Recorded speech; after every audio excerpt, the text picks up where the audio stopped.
Então, meus amigos, nós temos o amor incondicional como sendo o melhor remédio para o tratamento dependente químico.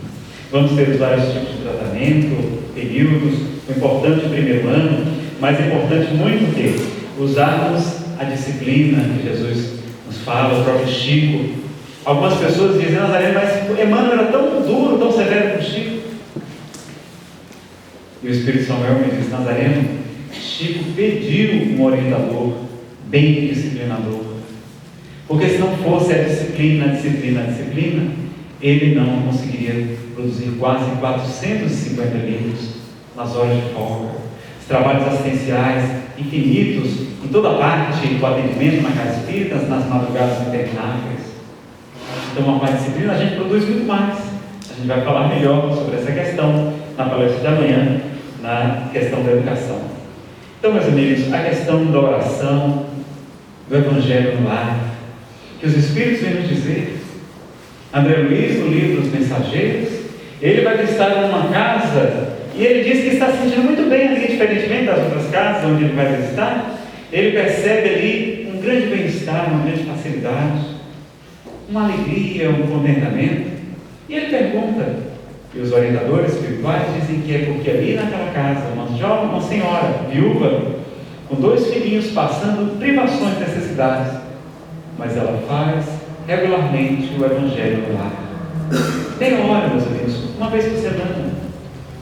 A gente falar em voz alta, porque os espíritos menos evoluídos não conseguem ler o nosso pensamento, não.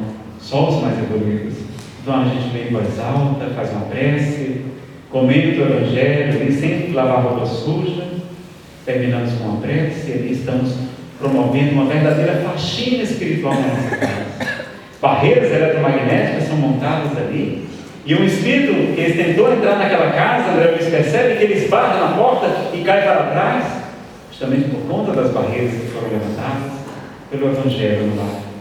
Então a oração vai ser fundamental, mas às vezes o próprio dependente tem dificuldade de orar porque ele mesmo não se perdoa.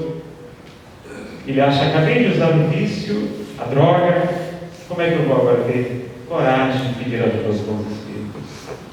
Isso é o que eles vão querer colocar na nossa cabeça. Oremos mesmo assim, meus amigos.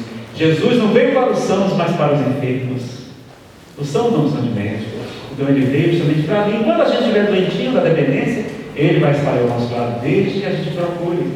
Porque ele diz, vinde a mim, todos vós que estáis cansados, sobrecarregados, e eu vos aliviarei.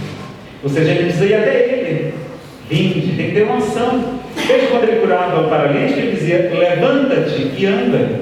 Ele não pegava na mão do paralítico, levantamento, ele dizia, levanta-te e anda. Precisamos dar o nosso primeiro passo, precisamos querer. Mas quantas vezes nós só vamos conseguir realmente ter essa vontade quando já estamos no fundo do poço?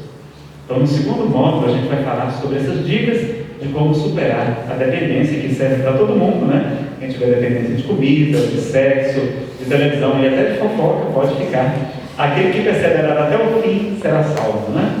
Como eu disse antes, terá algumas dicas para essa questão. Então, o desapego também, confiar na providência divina, a perseverança, nós não ficarmos tão preocupados com o resultado. O desapego do resultado que nos ensina o Bhagavad Gita. Krishna ensina para Arjuna que a gente tem que ter desapego até do fruto do resultado. Então, se a gente não conseguiu superar o vício hoje, não importa. Continuemos marchando, não é? Vamos deixar o resultado para Deus. Então, muitas vezes o jovem na fase prazerosa tem mais dificuldade. E desapegar-se da droga é difícil, meus amigos. Por quê? Porque não é só desapegar do tóxico, não. É de tudo que ele traz por trás dele. Por exemplo, vocês já viram que tem pessoa que quando bebe fica rica? Vocês conhecem alguém assim? Que tem um bocado de fazendas de arroz, que tem no Rio Grande do Sul, que paga a conta de todo mundo, que gasta demasiadamente. Então, quando a gente vai pedir para ele parar de beber, nós vamos pedir, não é só para largar a bebida, não. É para largar também. Deixa eu ver se você está gravando aqui. Para largar também, ele vai ter que deixar a riqueza que ele tem quando bebe. Vai ter que largar as fazendas. Vai ter que deixar a coragem, porque quando bebe ele tem coragem de chegar lá na paquera, na menina. Sobra ele não tem. Vai ter que deixar a beleza. Quando ele bebe, ele acha que é um galã de Hollywood, que fica muitas vezes inconveniente, não é?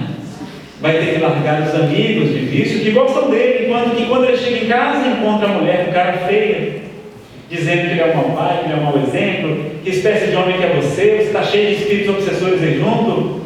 E ela fala, e ela ainda está cheia de pó e um lenço na cabeça. Parece um extraterrestre. E falando mal, não dá amor para ele, nem alegria. O que ele vai fazer? Vai beber mais. Vai lá para os amigos deles, que lá eles querem ver a ele, gostam dele. Lá ele tem alegria, ele conta piada, ele é divertido, mas em casa ele é malquisto. Então ele vai afundar-se cada vez mais no vício se nós não tivermos um amor incondicional. O amor das mães é o amor mais parecido com o amor de Deus aqui na terra, Deus e os filhos, que é aquele amor que não julga, que não condena, mas que sempre auxilia. Ele nomeou juízo pelo irmão, está lá no Evangelho. Não julgueis para que não seja julgado. Então veja que é difícil largar o vício, porque ele traz uma série, traz status, traz poder, traz dinheiro. Muitos começam a traficar, começam a ganhar dinheiro. Então é difícil, sobretudo para os jovens que estão na fase prazerosa, largar o vício. Então vamos ajudar com amor, com carinho, com suporte. Vamos buscar a casa espírita para nos esclarecer e vamos encontrar na doutrina espírita muitas explicações, muita força, muita fé para vencermos esses maus arrastamentos, realizando também o autoconhecimento, que é a questão 919 do Livro dos Espíritos. Então nós vamos fazer agora o nosso intervalo. Antes eu gostaria de dar uns recados, tá certo? Eu queria que vocês aguardassem um pouquinho.